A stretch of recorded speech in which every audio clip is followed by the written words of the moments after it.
요나가 주인공이 되는 이 요나서는 참 특이한 책입니다. 주일학교 아이들도 굉장히 재미있게 읽는 것처럼 요나가 물고기 뱃속에 3일 있었던 그런 이야기들부터 시작해서 요나 자체도 우리가 알고 있는 이 선지자의 그 전통적인 그 이미지를 산산이 깨는 사람 아닙니까? 하나님이 말씀하시면 잘 순종을 해야 되는데 하나님 말씀을 어긋나서 도망가는, 그리고 계속 오늘 우리가 지금 4장을 보았지만 하나님의 말씀에 꼬박꼬박 말대꾸를 하면서 반항하는 이 선지자는 함량미달의 선지자입니다. 그리고 또 이상한 것은 요나가 그러면 하나님은 한마디 하실 만도 한데 오히려 요나를 하나님께서 끌려가는 것 같기도 하고 타이르시는 이런 모습들을 우리가 이게 볼 수 있는 책이 바로 이 요나서죠. 특이점이 많은 만큼 이야기하고 싶은 것들이 또 많은 책이 바로 이 요나입니다. 짧지만 이 요나서는 핵심적으로는 이 요나서를 통해서 하나님은 하나님 내가 누구냐라고 어떤 존재다라고 하는 것을 드러내 보이시기를 원하는 책이 바로 이 요나입니다. 하나님이 어느 날 요나에게 나타나셔서 이렇게 말씀하시죠. 1장 2절 말씀 보면 너는 일어나 저 큰 성읍 니느웨로 가서 그것을 향하여 외치라. 그 악독이 내 앞에 상달되었음이니라 하시니라. 요나는 하나님께서 말씀하신 이 명령이 못마땅한 겁니다. 그 이유에 대해서는 학자들이 여러 설명들이 있지만 어느 하나도 이렇게 딱 들어맞는 설명은 없더라고요. 요나가 왜 하나님의 말씀을 따르기 싫어했는지 모르지만 분명한 건 뭐냐면 하나님이 온 세계를 돌보는 하나님이 아니시고 우리만 돌보시는 하나님이었으면 별로 불만이 없었을 거예요. 이스라엘만 사랑하신 하나님, 나만 사랑하신 하나님이었으면 아무 문제가 없는데 어느 날 뜬금없이 하나님이 먼 곳에 니느웨까지 가서 말씀을 전하라고 하니 요나는 그게 마음이 어려웠던 거죠. 우리가 알고 있는 이 요나는 오늘 본문에만 나오는 게 아니고 열왕기를 보면 여로보암 시대 때 여로보암 왕에게도 가서 예언을 했던 선지자입니다. 그때는 별말 없이 잘 사역을 하더니 니느웨를 가라고 하니 무엇 때문인지 모르지만 입이 이만큼 지금 나와 있는 거 아닙니까? 그런데 어쨌든 요나는 가기 싫었지만 물고기 뱃속에서라도 있다가 하나님의 말씀을 따라서 억지로 니느웨로 가서 사역을 합니다. 그리고 거기에 사역도 부실하게 사역해요. 니느웨가 큰 성이어서 거기서 선포를 하려면 3일 정도 되는 길을 가야 되는데 하루 딱 사역을 하고 이렇게 마치죠. 그런데도 그 부실한 사역인데도 그 부실한 사역자의 메시지를 듣고 니느웨는 회개를 합니다. 그리고 그것을 보고 하나님은 선포했던 그 심판을 취소하시죠. 요나는 이걸 너무너무 싫어합니다. 막 성내고 있어요. 그래서 오늘 4장 2절 말씀 보면 이렇게 요나가 말하지 않습니까? 여호와께 기도하여 이르되 여호와여 내가 고국에 있을 때에 이러하겠다고 말씀하지 아니하였나이까? 그러므로 내가 빨리 다시스로 도망하여 싸우니 주께서는 은혜로우시며 자비로우시며 노하기를 더디하시며 이내가 크시사 뜻을 돌이켜 재앙을 내리지 아니하시는 하나님이신 줄 내가 알았음이니이다. 요나가 지금 말하는 게 뭡니까? 내가 하나님을 압니다. 하나님을 알아서 이렇게 될 줄 알았습니다. 요나가 지금 안다고 말하는 하나님의 성품은 이 출애굽기에 보면 모세가 하나님을 직접 만나서 하나님에게서 직접 들은 하나님의 성품 5가지를 그대로 묘사해주고 있는 겁니다. 출애굽기 34장 6절을 보면 이렇습니다. 같이 봅니다. 시작. 여호와께서 그의 앞으로 지나시며 선포하시되 여호와라 여호와라 자비롭고 은혜롭고 노하기를 더디하고 인자와 진실이 많은 하나님이라. 아멘. 비슷한 거 연달아 이어서 얘기하는 것 같아 보이지만 단어들이 다릅니다. 그래서 제가 그거를 자막으로 준비했는데 이렇게 말하고 계시는 거죠. 여호와께서 그의 앞으로 지나시며 선포하시되 여호와라 여호와라 자비롭고 라훈 인정이 많다. 나는 인정이 많다.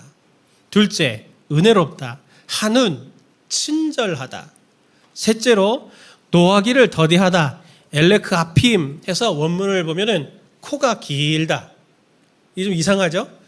이 히브리 말로는 화가 났다는 뜻을 코가 열이 난다 이렇게 표현을 해요. 그러니까 코가 기니까 콧김이 늦게 나올 거잖아요. 그래서 코가 길다 이렇게 얘기하는 거예요. 분노하는 걸 늦게 한다. 노하기를 더디하고 인자, 헤세드, 신실하고 책임감이 강하다. 그리고 다섯 번째 진실, 에메트, 확고하고 지속성이 있다. 변함이 없다. 그런 하나님이시다. 요나는 이런 하나님을 알았습니다. 그래서 요나는 하나님의 심판의 취소에 대해서 한마디로 말하면 이렇게 말하는 거죠. 내 그럴 줄 알았다. 내 그럴 줄 알았다. 그렇게 됐고만 요나는 다섯 가지 하나님의 성품을 알았습니다. 그래서 심판을 돌이키실 것을 알았어요. 니느웨가 돌이키는 신용만 해도 노하기를 더디하시는 분이니까 심판하기를 좋아하시는 분이 아니니 흉내만 내도 회개의 흉내만 내도 심판 안 하실 거를 알았기 때문에 그래서 지금 요나가 더 이상한 거 아닙니까? 그러면 어떻게 해야 돼요? 심판을 취소하신다 그러면 역시 하나님 위대하십니다. 인자롭고 자비로우시고 하나님이 계시하신 대로 참 하나님은 좋으신 하나님이세요. 이렇게 얘기를 해야 되는데 열이 이만큼 나갔고 심판을 해야지 왜 안 하십니까? 그렇다 하더라도 네 이렇게 될 줄 알았습니다. 이렇게 화를 내는 게 이상하지 않냐고요. 이 하나님을 안다면 이 다섯 가지 하나님을 안다면 요나가 아는 내가 하나님 알았습니다라고 하는 이 알미 과연 하나님을 제대로 아는 겁니까? 요나는 무엇을 알고 있는 겁니까? 과연 그가 아는 것이 은혜로우시고 자비로우시고 노하기를 더디하시고 인자와 진실이 많은 하나님이다라고 하는 것을 아는 그것을 아는 사람입니까? 앨런 슐츠라고 하는 신학자가 하나님을 알아가는 알매 지식에 대해서 두 가지를 얘기해요. 첫 번째는 뭐냐면 지적인 시각에 대해서 얘기합니다. 우리가 하나님에 대해서 알고 믿는 지적인 시각이 있다. 우리에게는 이런 시각이 하나 있습니다. 예를 들면 금방 제가 다섯 가지 말씀드렸죠? 하나님의 다섯 가지 성품 아셨죠? 뭡니까? 은혜로우시고 자비로우시고 노하기를 더디하시고 인자와 진실이 많은 하나님 다섯 가지 아셨죠? 하나님을 아셨네요? 그게 아니잖아요. 그게 아니라고요. 은혜로우시다. 그걸 경험을 해봤어야죠. 자비로우시다. 그걸 경험해봤어야죠. 노하기를 더디하신다. 그걸 경험해봤어야죠. 그리고 인자하시다. 진실하시다. 이걸 경험해보아서 아 진짜 하나님은 그런 분이야 라고 마음에 진심으로 느끼고 있는 감정적인 시각이 있다라고 하는 걸 말합니다. 앨런 슐츠가 그래서 지적인 시각과 감정적인 시각이 두 가지가 필요한데 이 감정적인 시각까지 가야 우리가 진짜 하나님을 아는 거다라고 이 신학자가 이야기해요. 요나는 지적으로는 알고 있는 거죠. 그러나 마음으로는 동의가 안 되는 거죠. 하나님이 그러신 게 용납이 안 되는 거죠. 우리도 많은 부분에서 하나님을 지적인 시각으로만 머무는 그러한 수준으로 있는 경우들이 있습니다. 요나 같은 경우 이런 조화되지 않는 하나님의 알미의 모습이 있는 거죠. 저도 그래서 어떤 경우들이 있냐면 제가 사람을 잘 추천하지 않아요. 특히 사역자를 잘 추천하지 않습니다. 왜냐하면 저도 많이 속았거든요. 많이 속았어요. 기숙사에서 같은 학년으로 또는 신대원에서 학부에서 알고 지냈는데 사역의 현장에서는 이 사람이 이런 사람이었어? 하면서 완전 다른 사람이더라고요. 그냥 알고 좋은 낯으로 교제하는 거와 같이 동역해봐서 아는 거하고는 완전히 다른데 같이 일해보면서 아는 알미 진짜 알미더라고요. 오늘 요나를 보십시오. 함량 미달이죠? 성도님들이 하나님이시라면 요나 같은 사람 쓰겠습니까? 말씀했는데 싫어서 다시스로 가요. 그러면 전 다른 사람 세웠을 것 같아요. 그래 가. 다른 사람 해서 내가 보낼게. 그런데 하나님은 왜 꼭 그 요나를 불러가지고 또 아무 죄 없는 큰 물고기 소화불량 일으키게 해가지고 잡아먹고 소화불량 일으키게 해가지고 니느웨까지 가게 하냐고요. 왜냐하면 요나가 하나님을 잘 모르기 때문이에요. 억지로라도 끌어서 그 자리에 세워놓고 하나님과 함께 동역하게 하면서 내가 어떤 존재다, 내가 어떤 마음을 가졌다라고 하는 것을 요나가 정말 희상적으로 지적인 시각이 아니라 감정적인 시각까지 이르게 하시려고 하는 요나에 대한 하나님의 사랑이 있기 때문에 오늘 하나님께서 요나를 부르신 거예요. 저도 그렇고 저도 지금 3주 휴가 잘 갔다 왔습니다. 예, 정말 성도님들 뵈니까 반가워요. 근데 3주가 저한테 얼마나 괴로운 시간인지 모르실 거예요. 예, 저한테 괴로운 시간이었는데 그래 나는 아직 함량 미달이구나. 제가 이걸 엄청 많이 깨닫게 됐거든요. 너무 괴롭더라고요. 근데 또 여기 왔잖아요. 성도님들도 교사지 마세요. 순장으로 좀 사역하세요. 그러면 아유 저는 함량이 미달입니다. 저는 부족해요. 안 돼요. 그러는데 하고 계시잖아요. 왜 우리를 이렇게 함량 미달이고 부족한 우리를 하나님의 사역의 자리에 세우시냐. 요나처럼 우리가 하나님과 함께 동역해 가면서 진짜 하나님을 알게 되거든요. 그래서 우리를 이렇게 부르시는데 그 많은 일들 속에서 우여곡절을 겪으면서 하나님이 5가지 성품, 인정이 많고 친절하고 노하기를 더디하고 책임감이 강하고 진실한 흔들리지 않는 지속성을 갖는 하나님을 알게 되고 그 속성이 우리에게도 잘 녹아들어 인격이 되기를 바라시는 하나님의 마음이 있기 때문에 하나님은 요나를 오늘 이렇게 다시 사역의 자리로 부르시는 겁니다. 오늘 이 말씀을 통해서 우리가 오늘 좀 알기 원하는 것은 하나님의 사랑이 어떤 성격이고 어떤 깊이를 가졌는지를 우리 성도님들이 함께 저희들이 좀 알아가기를 바라고 그 하나님의 사랑이 우리에게도 지금 부어지고 있음을 인해서 우리가 하나님을 더 감정적인 시각으로 더 이해가는 더 깊은 발걸음을 내딛는 성도님들 되시기를 바랍니다. 본문에 나타나는 요나를 통해서 하나님의 사랑의 모습을 볼 수 있는데 첫 번째가 무엇이냐면 포기하지 않는 열정입니다. 요나서에는 2가지 땅끝이 나옵니다. 첫 번째는 요나라고 하는 사람을 통해서 드러나는 땅끝인데요. 요나는 하나님의 말씀이 싫어서 어디로 갑니까? 다시스라고 하는 곳으로 가려고 배를 탑니다. 다시스는 오늘날로 따지면 스페인에 있는 도시예요. 항구 도시. 당시 세계관에서 스페인은 땅끝이었습니다. 신대륙이 발견되기 전이니까요. 그래서 바울도 로마서 15장 28절 같은 데를 보면 내가 로마를 갔다가 서바나 스페인으로 내가 갈 거다. 그렇게 자신의 꿈을 펼쳐요. 왜냐하면 예수님도 땅끝까지 이르러 복음을 전하라 그랬으니까. 그러니 바울도 스페인까지나 갈 거야. 이런 꿈을 이제 꿨는데 지금 요나가 어디로 간다고요? 땅끝으로 가겠다는 겁니다. 지금. 하나님을 피해서. 하나님이 요나를 탄 배를 풍랑으로 막지 않으셨다면 요나는 정말 스페인에 가 있을 거예요. 그의 마음은 배 타기 전부터 스페인의 땅끝에 가 있었던 거죠. 배를 타서도 어떻습니까? 배를 타가지고도 제일 바닥 밑바닥으로 내려가요. 하늘에서 제일 먼데. 제일 먼데. 엄청 고집스럽죠.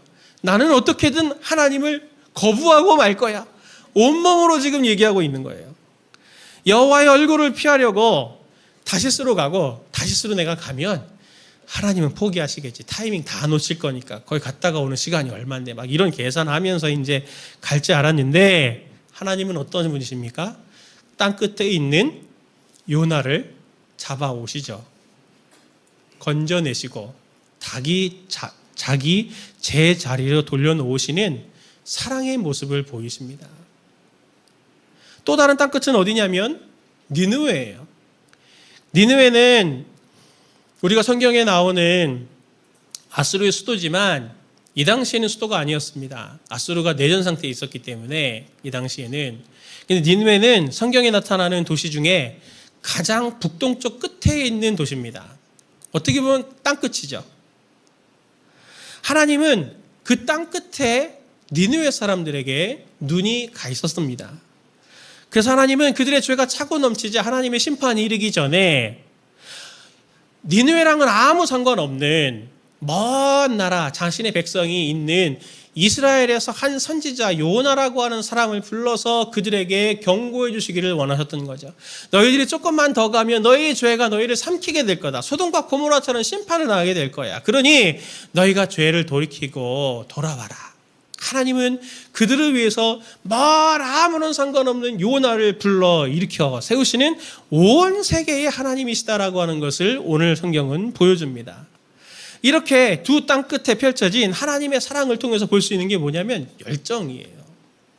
아무 상관없는 것 같은 그 니느웨 사람이라도 사랑하시는 열정이 있고, 또 반드시 하나님의 마음을 알지 못하는 이 요나를 내가 나의 마음을 알게 해주겠어, 같이 나누고 싶어 하는 그 열정을 가진 땅끝까지 펼쳐진 하나님의 열정이 있습니다. 이 열정이 오늘 요나에게만 니느웨에게만 있는 것이 아니고, 오늘 성경은 우리를 통해 뭘 말해주고 싶은 겁니까?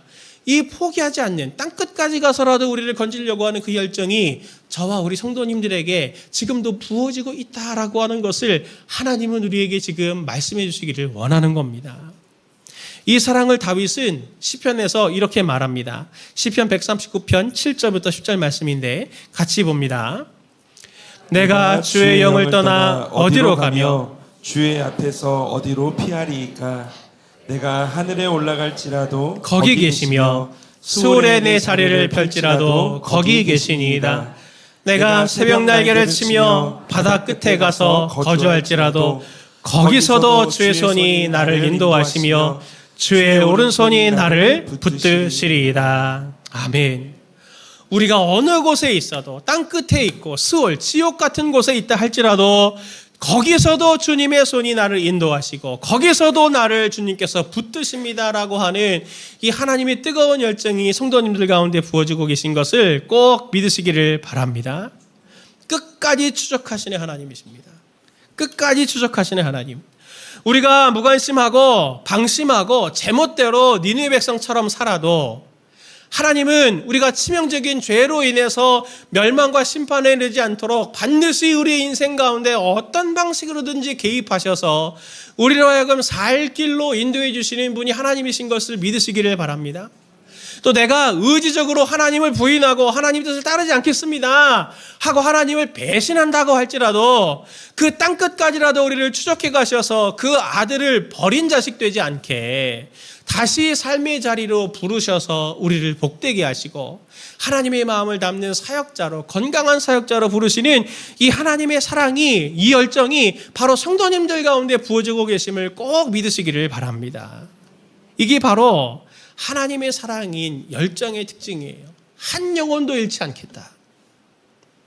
우리는 하나님의 사랑을 생각할 때 성도님이 어떻게 생각하십니까? 하나님의 사랑을 호의 잘해주시는 것, 내가 기도하면 하나님께서 응답해 주시고 내가 원하는 것들 하나님께서 채워주신다라고 하는 이런 호의를 하나님의 사랑으로만 생각하는 경향들이 종종 있으신데, 그러다 보니까 내가 간구하고 기도했는데 응답되지 않고 내가 하나님이 이렇게 일하실 줄 알았는데 이쪽으로 인도하시니 하나님은 나를 안 사랑하시나 보다, 난 하나님의 백성이 아닌가, 이렇게 서로 궁금해하면서 믿음이 없고 나 하나님의 자녀 아닌가 이렇게 생각하시는 부분들이 종종 있으신데, 그렇지 않아요.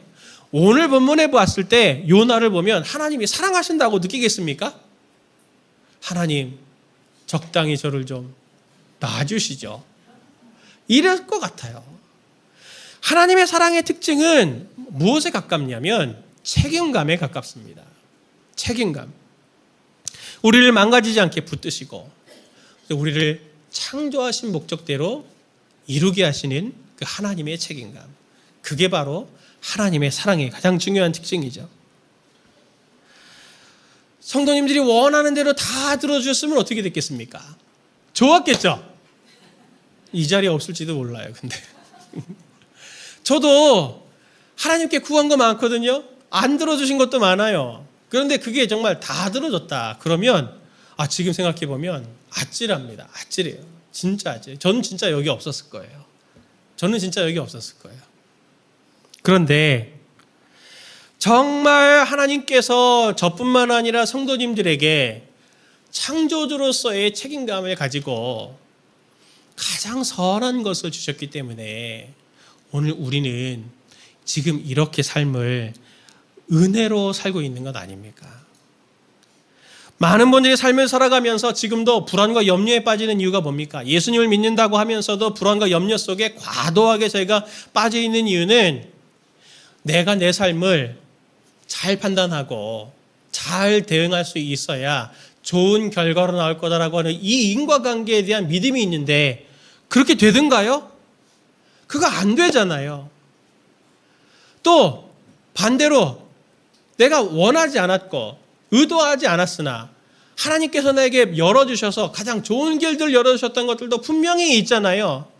하나님은 우리의 삶에서 책임지시는 분으로 우리를 그렇게 이끌어 가십니다. 그런데 우리는 그 하나님에 대해서 생각하지 않죠. 그러다 보니 늘 내가 잘 결정해야 되고 잘 대응해야 돼라고 잘 살아야 돼. 이런 부분들 때문에 우리가 늘 불안해하는 겁니다. 오늘 특별히 불안 가운데 있는 성도님들을 책임지시는 하나님의 이 열정적인 사랑을 마음속에 더 깊게 받아들이시기를 바랍니다. 그리고 불안한 지점들, 염려가 되는 지점들을 하나님 앞에 맡기고 하나님, 나만 염려하실 거 아니잖아요. 주님도 염려되시죠? 저도 제가 걱정되는데 주님은 얼마나 제가 걱정이 되겠습니까? 그렇죠? 그러니 하나님께서 선대하실 것이니 제가 제 삶을 주님께 맡깁니다. 이렇게 열정이 있으신 하나님께 위탁드리는 저와 성도님들 되시길 예수님의 이름으로 축원을 드립니다. 하나님의 사랑의 두 번째 모습은 무엇이냐면 하나님이 그 사랑을 나누어 주신다는 것에 있습니다. 나누어 주시는 사랑이 사랑의 특징이에요. 오늘 보면 요나가 하나님께서 니느웨에 대한 심판을 취소하시자 싫어하는 정도가 아니고 파업을 하듯이 하나님, 제 생명을 거두어 가십시오. 이렇게 기도하지 않습니까? 엄청 무섭죠? 예. 이런 기도 하실 수 있어요? 이도 하나님 알아야 할 수 있는 거예요. 그래도 안 거둬 가실 걸 알거든. 예. 내가 내 생명을 거두어 가세요. 그래도 안 거두어 가실 거 아니까 이렇게 담대하게 얘기를 하는 건데 하나님께서는 그렇게 어떻게 버리면 떼를 쓰는 것 같은 이 요나에게 어떻게 반응하십니까? 그리고 요나는 하나님의 말씀에 또 어떻게 반응하는지를 오늘 4장 4절 5절이 이렇게 말합니다. 요나서 4장 4절 5절 같이 봅니다. 여호와께서 이르시되 내가 성내는 것이 옳으냐 하시니라. 요나가 성읍에 나가서 그 성읍 동쪽에 앉아 거기서 자기를 위하여 초막을 짓고 그 성읍에 무슨 일이 일어나는가를 보려고 그 그늘 아래 앉았더라. 아멘. 요나에게 하나님이 내가 성내는 것이 옳으냐라고 하나님 물으셨는데 요나는 어떻게 반응합니까? 대꾸도 안 해요. 대꾸도 안 하고 이 성이 내가 어떻게 될란지 볼 거야. 그리고 초막을 짓고 내가 이렇게 지금 가만히 지켜보고 있는 겁니다. 와, 어떻게 해야 돼요, 이거? 전 정말, 그냥 다시스에서 오지 마. 저 같았으면 그렇게 했었을 것 같아요. 하나님의 말씀을 가볍게 무시하고, 될 대로 되라는데 방관자의 자세로 지금 성읍을 바라봅니다, 요나는. 근데 하나님은 또 아무 말씀하지 않으시고, 그렇게 방관자로 초막 짓고 바라보려고 하는 요나에게 박넝쿨을 준비하시죠. 그래서 시원한 그늘을 주셔서 그래 잘 봐라 그래 보겠다니까 잘 봐라 하고 박넝쿨을 준비해 주셨다가 다음 날에는 또 벌레를 준비하셔갖고 박넝쿨을 갉아먹게 하지 않습니까? 그랬더니 어떻게 됐습니까? 요나가 그것 때문에 화가 끝까지 났어요. 끝까지 났어요. 그래서 요나가 9절에서 11절에 이렇게 말합니다. 하나님이 요나에게 이르시되 내가 이 박넝쿨로 말미암아 성내는 것이 어찌 옳으냐 하시니 그가 대답하되 내가 성내어 죽기까지 할지라도 옳으니이다. 내가 성나서 혈압으로 내가 쓰러져 죽어도 그게 맞는 거예요. 이런 어거지가 어디 있습니까? 그것도 저가 아니라 하나님께. 하나님이 뭐라고 하십니까? 10절에 여호와께서 이르시되 내가 수고도 아니하였고 재배도 아니하였고 하룻밤에 났다가 하룻밤에 말라버린 이 박넝쿨을 아꼈거든.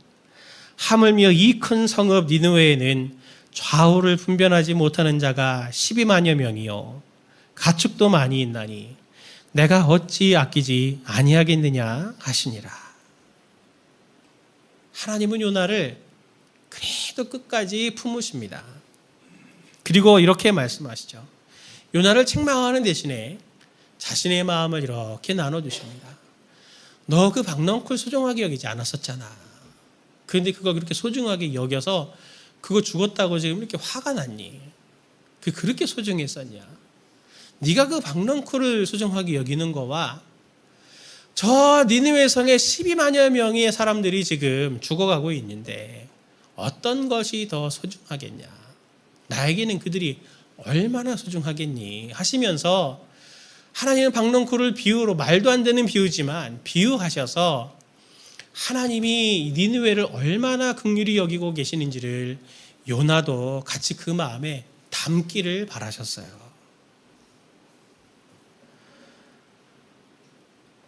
저는 이 말씀을 보면서 우리들이 종종 이 요나 같구나. 사람들을 대하는 게 참 순수하지 않구나. 그걸 더 보게 됩니다. 요나에게 니느웨 사람들은 어떤 사람들입니까? 요나에게 니느웨 사람은 하나님이 지으신 사람? 그거 아니에요. 하나님이 사랑하시는 대상? 그거 아니에요. 그냥 니느웨 사람은 니느웨 사람인 거죠. 이스라엘 사람이 아닌 니느웨 사람인 겁니다. 어떻게 되든지 나랑 상관이 없어요. 심판을 당하든 뭐 12만이 아니라 20만이 죽든 나랑은 아무 상관이 없고 내가 중요한 거죠. 그런 면에서 보면 우리가 이 요나같이 아주 기능적이지 않습니까? 하나님이 요나를 기능적으로 조건적으로 보셨으면 어떻게 하셨을까요? 자격 미달인 사역자였으면 저 같았으면 다른 사역자 정말 보냈습니다. 요나 대신 요나는 미달이다. 네가 대신 가라. 하셨을 거예요. 그가 다시스로 가는 배를 탔다고 하면 바로 침몰시켜 버렸거나 아니면 가라. 그리고 진짜 다시 오지 마. 제가 진짜 그랬을 것 같아요.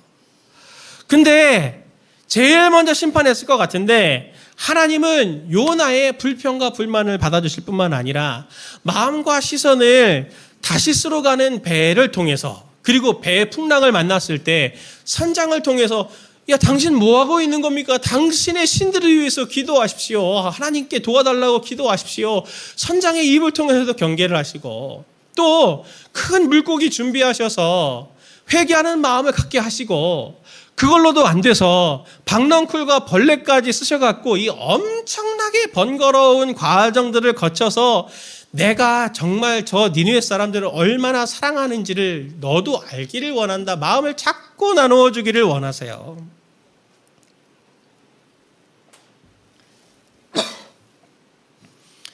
우리에게는 어떠실 것 같습니까? 하나님이 우리에게는 어떠실 것 같아요? 제가 휴가 기간을 지나면서 혼자 시간들을 좀 많이 가졌는데 개인적으로 경건의 시간도 많이 갖고 또 제 자신과 사역을 또 뒤돌아보고 또 기도하는 시간, 또 계획을 세우는 시간들 이러한 시간들로 쭉 지냈는데 참 힘들었다고 제가 말씀드렸던 이유가 제가 이 요나 같은 거예요. 요나 같은 거예요. 하나님이 원하시는 말씀, 성경, 주에 뭐 이런 거 익숙합니다. 잘 성경적인 진리를 뽑아내기는 하죠.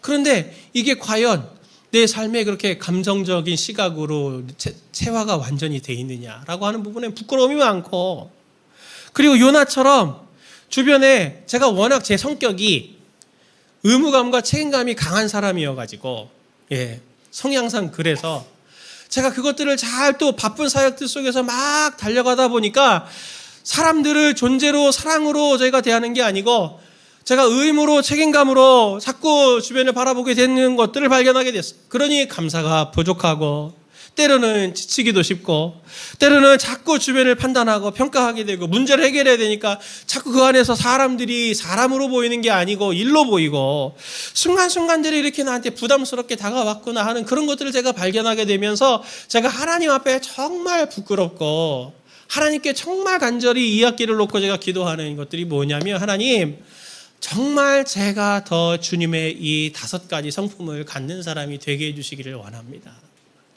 제가 정말 예수님의 인격과 삶을 더 닮아갈 수 있게 해주시기를 원합니다. 제가 정말 간절하게 하나님 앞에 기도하게 되었는데 성도님들도 꼭 저를 위해서 기도해 주시기를 부탁을 드립니다. 저는 그렇다고 치고 우리 성도님들은 어떠십니까? 성도님들은 지금 어디 계십니까? 성도님들 지금 어떠세요? 저랑 비슷하시진 않나요? 아니군요. 다행입니다.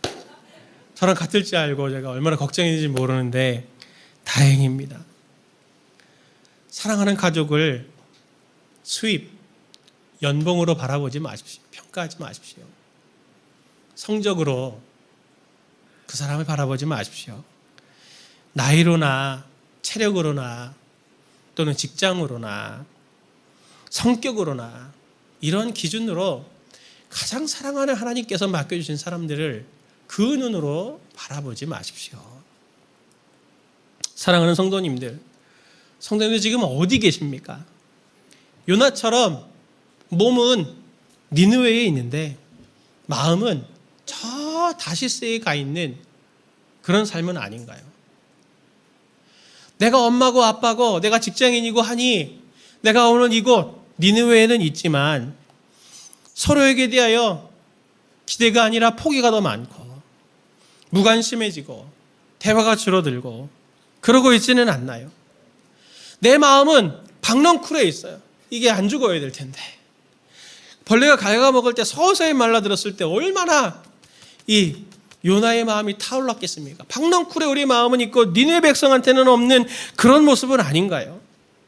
그야말로 난 할 거 다 했고 부모로서 할 거 다 했고 자녀로서 할 거 다 했고 나는 직장인 누구로서의 홍길동으로서 역할을 다 했으니 어떻게 되나 보자 라고 하는 이러한 기능적인 모습으로 우리가 팔짱 끼고 이렇게 우리 주변을 바라보고 있는 모습은 아니냐 하는 것을 말씀드리는 겁니다. 하나님은 그렇게 기능적으로 자기 주변을 바라보고 섬기고 있는 요나에게 이렇게 말씀하십니다.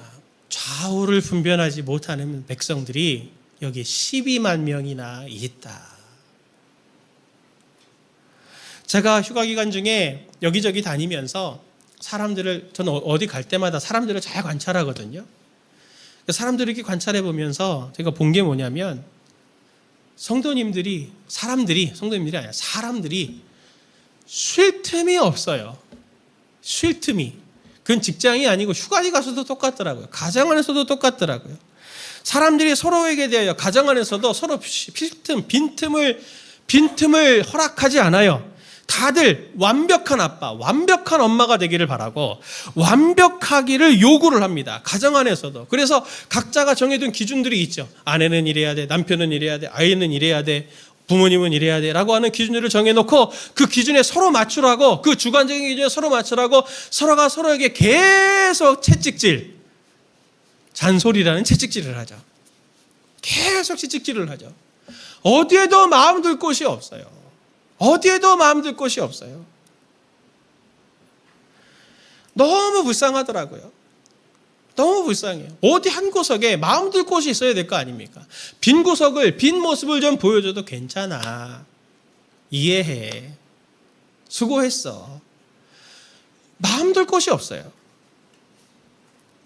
우리가 지금 서 있는 이곳은, 성도님들이 서 있는 그곳이 바로 땅끝 아닙니까? 하나님이 보내주신 사역지, 요나에게 보내신 니느웨 같은 곳이죠. 그곳에 쉴 곳이 없고 좌우를 분별하지 못하는 혼미한 영혼들이 오늘 성도님들 주변에 많이 있는데 그들을 어떻게 대하고 계십니까?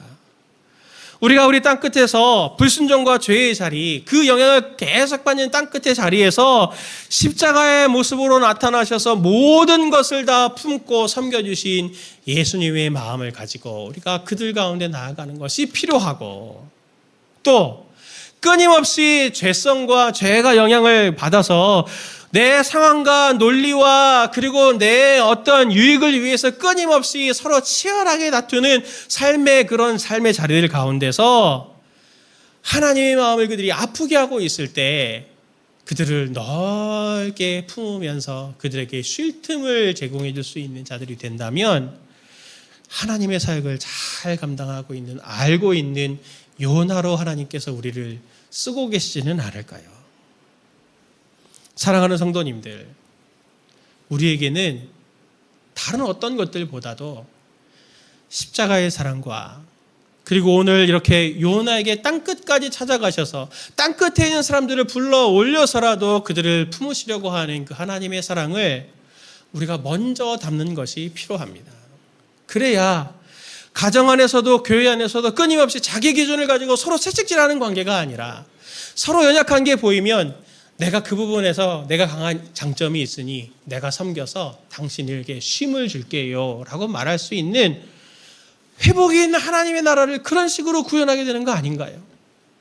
사랑하는 성도님들, 우리는 무엇을 하기 전에, 무엇을 하기에 앞서 이 학기를 시작해 가기 전부터 특별히 휴가를 지나시면서 성도님들이 꼭 하나님의 사랑을 다시 회복하시기를 간절히 축원합니다. 그 하나님의 사랑으로 모든 삶에 하나님의 생명력을 채워내는 저와 성도님들 되시기를 간절히 축원합니다.